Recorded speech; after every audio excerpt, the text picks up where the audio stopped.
In this chapter, I'll be talking about the Sunny webbox, including data logging, the Sunny webbox setup, the Sunny sensor box, and the different monitoring solutions that SMA offers. The webbox is the communication central for all of SMA products. Even the old inverters that we have out, the Sunny Boy 700, the 1100, 13, 18, 2500, the webbox is still compatible with those. The webbox can be used as a complete solar plant tool for your entire system. From anywhere in the world with internet access, you have the ability to look at, monitor, and even change parameters with the webbox.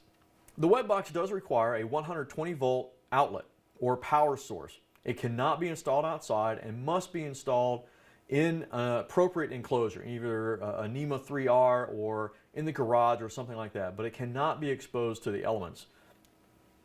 One webbox can monitor up to 50 inverters. Actually, it's 50 devices because as we talk about the sensor box and some other things, those count as a device that the webbox can monitor. But if you just have inverters, 50 inverters can be monitored with one webbox. The internal memory capacity of the webbox is 8 megabytes, which is about 3 months of data for one inverter. There's an SD card slot on the bottom, so that will increase the available memory size of your system. It comes with a 128 megabyte card, but it will accept up to a 2 gigabyte card, which is about 30 years of data for one inverter. The webbox does not have a display to view the inverter data. It has a bunch of lights up here that indicate power, communication, things like that, but there is no display. You need a computer to actually view the data from the webbox.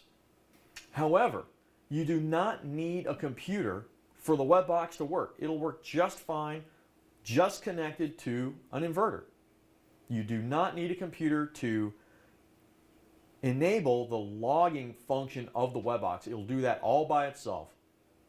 Communication with one inverter will require one RS485 piggyback card, which is sold separately from the webbox. This card enables the inverter to talk to the webbox. Again, every inverter in the webbox communication network must have an RS485 piggyback card. The only exception to this is the Sunny Island. The Sunny Island Master is the only inverter that requires the piggyback card. The Master talks to the slaves via another network. We do recommend using shielded, twisted pair wires for the cables that run in between the webbox and the inverters. You can use Cat 5 cable, but again, we recommend shielded wire because you never know what's going to be on the other side of the wall or around the inverters or in the length between the webbox and the inverter. So keeping shielded wire prevents data from being lost during transmission. In this picture, we see the RS485 card installed in a Sunny Boy 3000 US series inverter. But like I said, the older inverters will accept this card. It just may be in a different location. For example, the older inverters, the communication pins will be underneath the LCD display board. To connect multiple inverters with the webbox, all you have to do is daisy chain the RS485 wires on the 2, 5, and 7 terminals on the communication board in the inverter.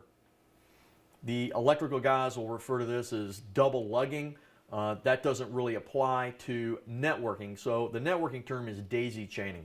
So the first inverter will be daisy chained to the second inverter, second to the third, and so on, all the way down to the 50th inverter. And then from there, on either end, you connect that to the webbox. One webbox can monitor 50 inverters. If you have to connect more than one inverter together, then you must daisy chain them between the terminals underneath the RS485 card. Here we see an RS485 piggyback card, and the wires here are connecting two different inverters between these points. So we have daisy chained or double lugged the wires here to be connected to the webbox. So in terminals 2, 5, and 7, I have two different sets of wires inside those terminals. This wire is going directly to the web box. So it's connected to 5 and 7, and eventually it runs to that RS485 male adapter, which is then connected in the bottom of the web box. This other line is going from the same terminals, 2, 5, 7, and this goes down through the communication gland here, out the knockout, and then down into this Sunny Island. So this Sunny Island and a Sunny Boy are on the same RS485 network. The installation guide is very clear on how to connect multiple inverters. Here's a simple diagram showing the Sunny web box in the network with many different types of inverters. You can see the sensor box on top, a Sunny Boy, a Sunny Island, a Windy Boy. All those devices are daisy chained together, and all that information is sent to the Sunny web box via the RS485 cable. The web box is then connected in this diagram to a router, which will give internet access to the web box. The benefits of having a web box is the free access to the sunnyportal.com. Sunny Portal enables monitoring and reporting of your plant no matter where you are in the world. Multiple email addresses can be used, so the installers can have an email address to get all the error code data, the FAC, the VAC errors, and things like that will go to the installer. You can have another email address just for the homeowner or the person involved with the plant. They get all the CO2 saved to the atmosphere, miles driven, all that happy stuff. You don't want to send the customers the error messages for the inverter. They'll start freaking out. So just send those to the installer. Two separate email addresses. There's several different configuration options with the web box, and they're all laid out in the installation guide. You can connect the web box just to the inverter with no computer, no internet, no LAN. You can also have the web box connected to the inverter and then connected to a LAN or intranet. We even have a web box that has a dial-up capability. Now, that's a special web box, but if you don't have internet or anything like that, we can have this web box dial in, and you can send your information to the Sunny Portal the same way you would with a regular network cable. The quick configuration guide that comes with the web box is very detailed in setting up both the web box and the sunnyportal.com. A lot of installers are great installers. They can run wire with the best of them. They can throw inverters up on the wall all day long. But when it comes to installing a web box, they have a little bit of trouble. They're not very familiar with IP addresses or changing IP addresses in computers or networking or RS485. And most of them don't have a 12-year-old kid on staff to help them with that. So the quick configuration guide is, like I said, very detailed, it's very simple, and it allows anybody to connect the whole setup with the web box, from actually installing the wires to getting inside the web box and configuring it with your software. To interact with the web box, we must first get into the web box, and the only way you can do that is with a computer.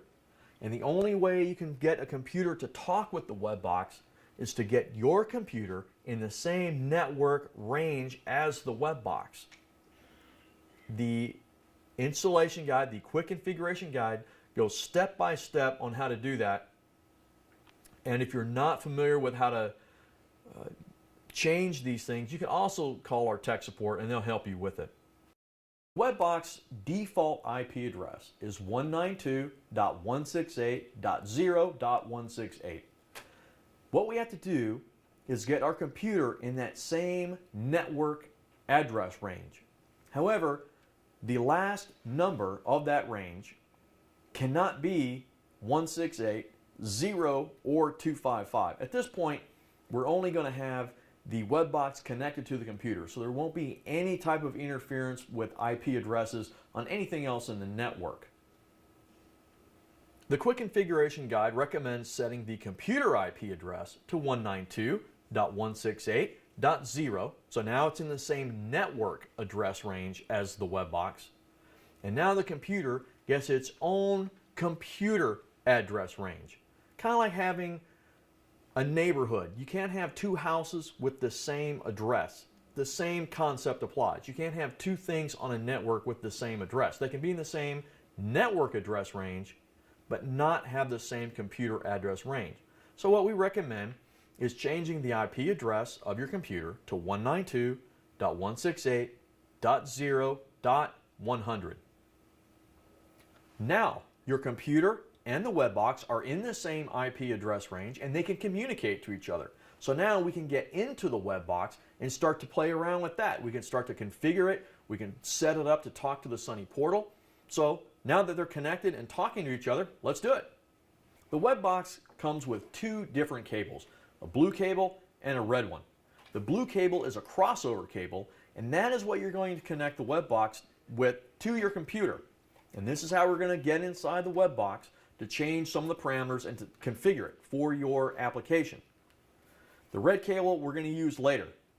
Using any internet browser, you can get into the web box to configure it. You don't need special software, you don't have to buy anything, you don't have to download anything.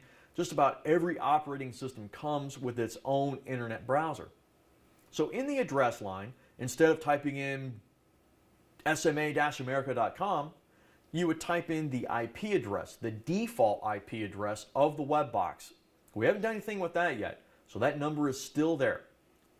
Should have that number memorized by now. Here's a screenshot of Internet Explorer with the default address of the web box, 192.168.0.168. You don't need to type in www or anything else, just the number of the web box. Once you type that number in and hit enter, you are now at the home page of the web box. You won't be able to do much from here without a password. Here's a drill down view of the home page with the password field blank. This is what it's going to look like when you first get into the web box. The password is SMA, and that can be found in the quick configuration guide. We highly recommend that you change this value to something more secure. Also, if you're the installer and you're doing this installation of the web box yourself, do not give this password to the homeowner. You will give them a different password that you will set up later. So after you type in the default password, SMA, for the web box, now you'll get into the main screen that shows the navigation bar for the web box. Here's an example of what that navigation page looks like. To get back to the home page, click on Home. To get into the web box configuration page, then you would select Web Box. Plant is the default page when you first enter in the password.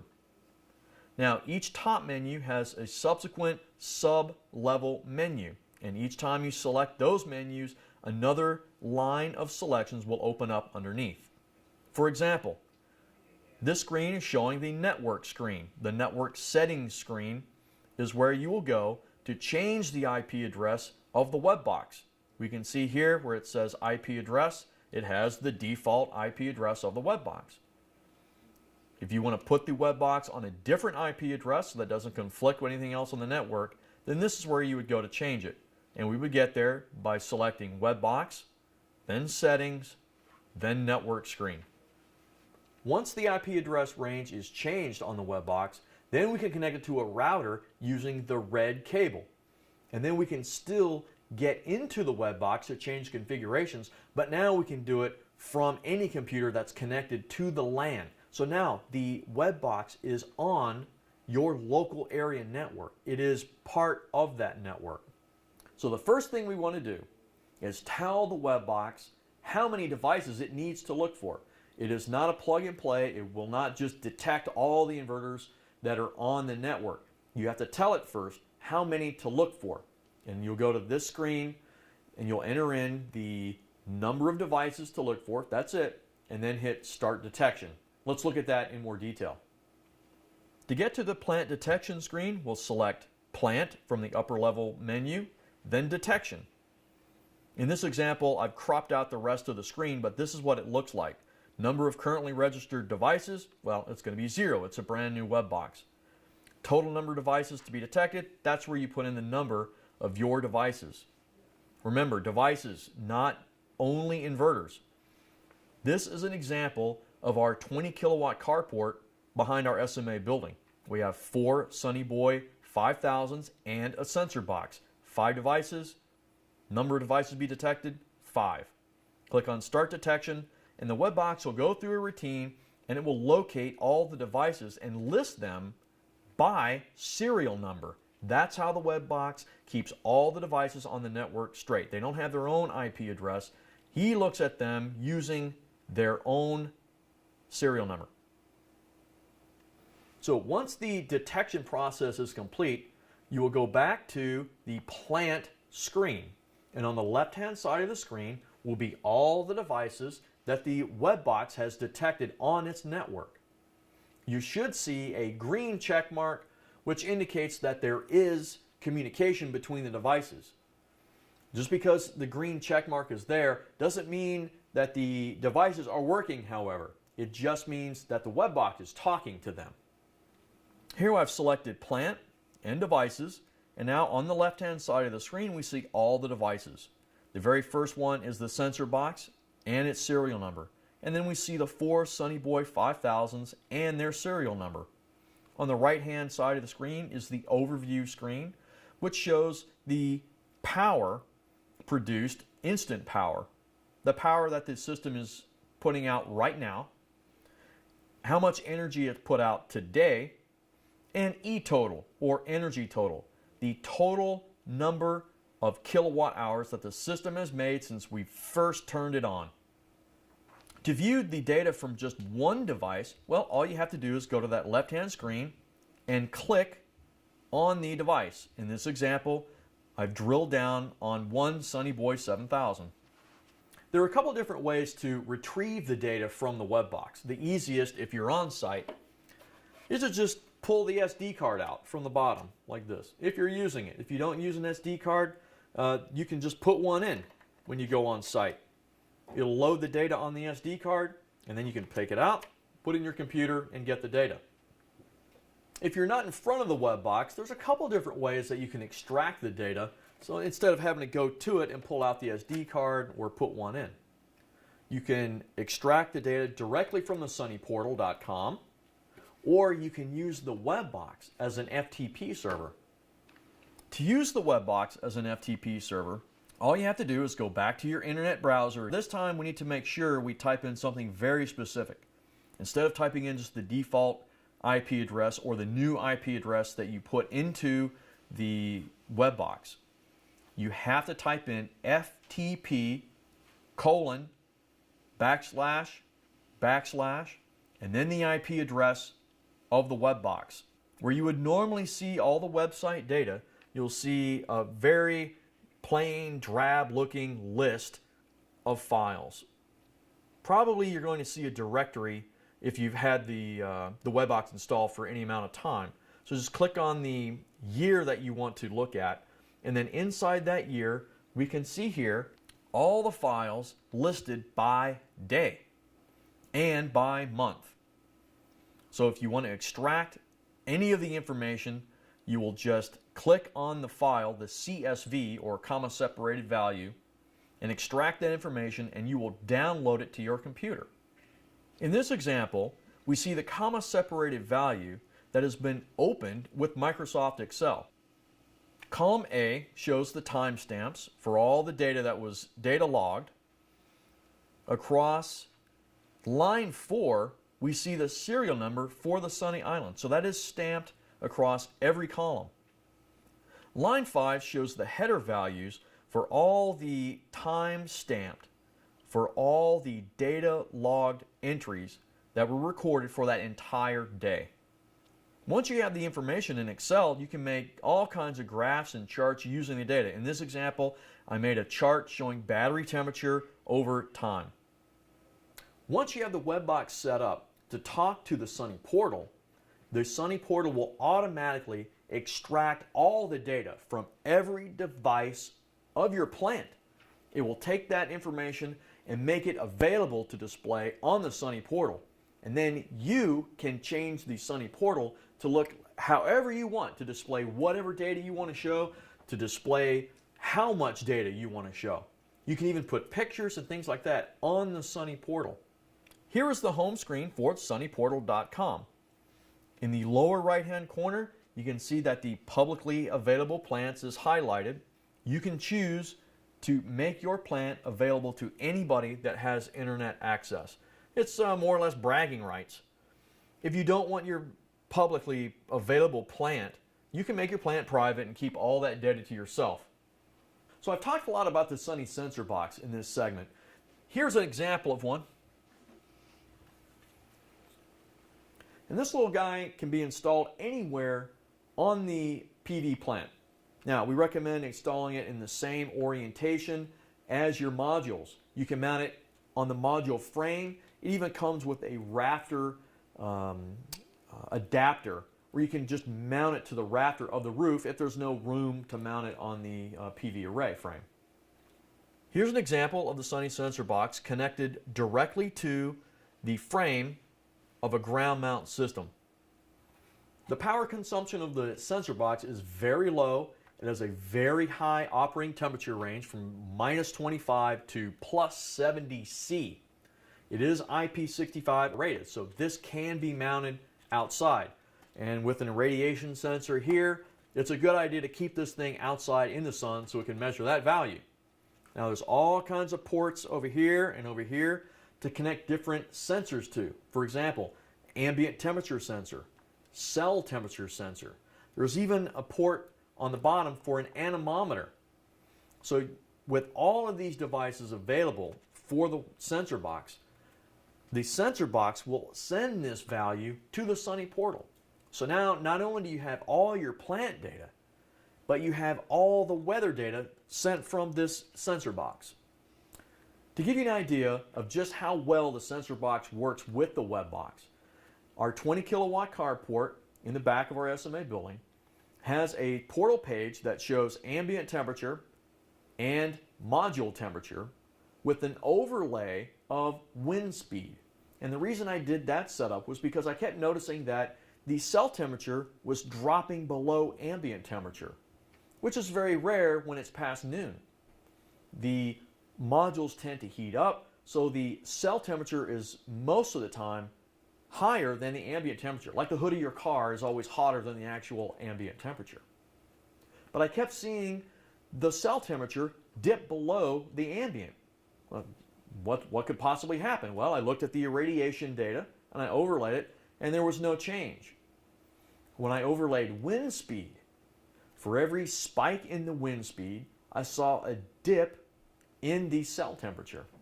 Here's a diagram that shows a typical layout for a Sunny sensor box and webbox installation. But remember, you do not need a computer for the webbox to work. You don't need the internet for the webbox to data log. It'll work independently of those devices. This is just a diagram of one example of the utility of the sensor box and webbox. Here's another chart that shows average wind speed per day. Here's another example showing just ambient temperature and module temperature. So you can see as the days go on, the module temperature will rise above ambient and then fall below it as the day cools off. We do offer an alternative to the Sunny port to display your data with a free, easy to use, easy to configure software called FlashView. You can download this software from our website, sma-america.com, go to Downloads and select FlashView. And from there, you can install the software onto your computer. It does not require the internet to operate once you've downloaded it. You will have to enter in the webbox IP address so that the FlashView can find the device. It only needs the webbox IP address. The FlashView is a nice, simple tool that offers a slideshow type style of viewing your data. We have a lot of eco resorts that have this in their lobby, a lot of places that have PV, a lot of businesses that have PV on their roof, and 4 or 5 Sunny Boys. And they had these big LCD screens in the lobby so that when people come in and they're standing around, they have something to look at. And all the data from the plant is cycled through in a nice graphic, friendly to look at way. Here's an example of the energy display. You can see a nice smooth curve, and you can see right here where I took the screenshot, it was about 4 o'clock in the afternoon. The flash view uses 24-hour time marks for time reference. So 1600 is 4 p.m. It also shows the energy that the plant has made today and E-total or total energy. The current power output display always starts at 0. The little black needle starts all the way to the left and then dramatically shoots over to the right depending on at what capacity your plant is in. On the ecology screen, we can see 2 separate values, one the CO2 prevention and the other the equivalent miles driven for the offset of your CO2. Both of these values can be changed in the configuration options of the flash view. For this screenshot, we have it set to 1.7 as the offset value. The ambient data screen will only show up if you have a sensor box. If you do not have a sensor box, none of this will show up as the sequence of slides advances. Here we can see the irradiance, 932 watts per square meter, not a bad day here in Northern California. Module temperature, ambient temperature, wind speed. So again, in this display, you can see that the module temperature is significantly higher than the ambient temperature, and this is 4 o'clock in the afternoon. The very last screen in the flash view slides is a contact information screen where you can put your logo, your contact information, your company name, company address, website. All of that is configured inside the flash view configuration software.